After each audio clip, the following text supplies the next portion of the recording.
இப்படிதான் ஒரு இடத்துல 3 பேருக்கு தூக்கு தண்டனை கொடுத்துட்டாங்க.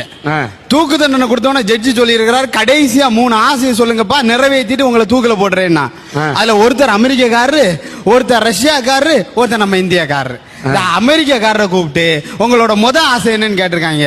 அவர் சொல்லி இருக்கிறாரு, உலகத்திலே உயர்ந்த மதுபானம் எனக்கு வேணும்னு குடிக்க கொடுத்திருக்காங்க.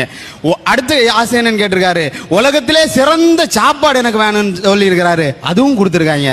3வது ஆசை என்னன்னு கேட்டிருக்காரு. அவர் சொல்லி இருக்கிறாரு, என் நாட்டோட முன்னாள் ஜனாதிபதி ஆபிரகாம் லிங்கனோட சமாதி பக்கத்துல என்ன புதைச்சிருங்க என்றாரு. தூக்கி புதைச்சிட்டாங்க. அடுத்து ரஷ்யாக்காரரை கூப்பிட்டுருக்காங்க, உங்களுக்கு ஆசை என்னன்னு கேட்டிருக்கிறாங்க. அவர் சொல்லி இருக்கிறாரு, உலகத்தையே பிளைட்ல ஒரு தடவை சுத்தி வரணும்னு கூட்டிட்டு போய் காட்டினாங்க. 2வது ஆசை என்னன்னு கேட்டாரு, உலகத்தில் உள்ள சயின்டிஸ்ட் எல்லாம் ஒரே இடத்துல பார்க்கணும்னாரு, நிறைவேற்றுறாங்க. 3வது ஆசை என்னன்னு கேட்டாரு, என்னோட புரட்சியாளன் லெனின் கல்லறை பக்கத்துல என்ன புதைச்சிருங்கன்னாரு, புதைச்சிட்டாங்க.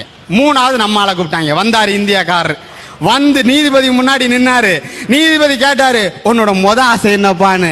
அவர் சொன்னாரு, சீசன் மாம்பழம் ஒரு கூட நிறைய வேணும்னு.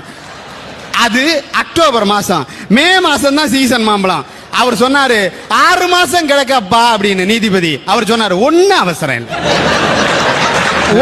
ஒன்னு அவசரமே இல்ல, உங்களுக்கு எப்போ வசதியோ அப்ப வாங்கி கொடுங்க என்ன. 6 மாசம் கழிச்சாலும் சரி, 6 வருஷம் கழிச்சாலும் சரி, வேண்டியது மாம்பழம் வாங்கி கொடுத்துட்டாங்க. 2வது கூட்டிட்டு வந்தாரு. 2வது ஆசை என்னன்னு கேட்டாரு, உச்சி குளிர்ல ஊட்டிக்கு ஒரு உல்லாச பயணம் போகணும்னாரு. மே மாசம் எங்கயா உச்சி குளிர் இருக்கும், அதுக்கு இன்னும் 6 மாசம் இருக்கு, ஒன்னும் அவசரம் இல்லை, உங்களுக்கு எப்ப முடியுமோ அப்பா கூட்டிட்டு போனா போதும்னாரு. 6 மாசம் விட்டாரா. 3வது கூட்டிட்டு வந்தாங்க. உன்னோட இந்த தடவை முடிவு பண்ணிட்டாங்க, முதல்ல முடிவு பண்ணிட்டாங்க.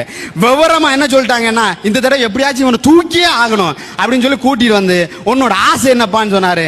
நேர நீதிபதியை பார்த்தான். ஐயா, என் கண்கண்ட தெய்வமே நீங்க தான், எங்களுக்கு என்ன வேணும்னு கேட்டாலும் சரிங்க, உங்க சமாதி பக்கத்துல என்ன புதைச்சிருங்கன்றான்.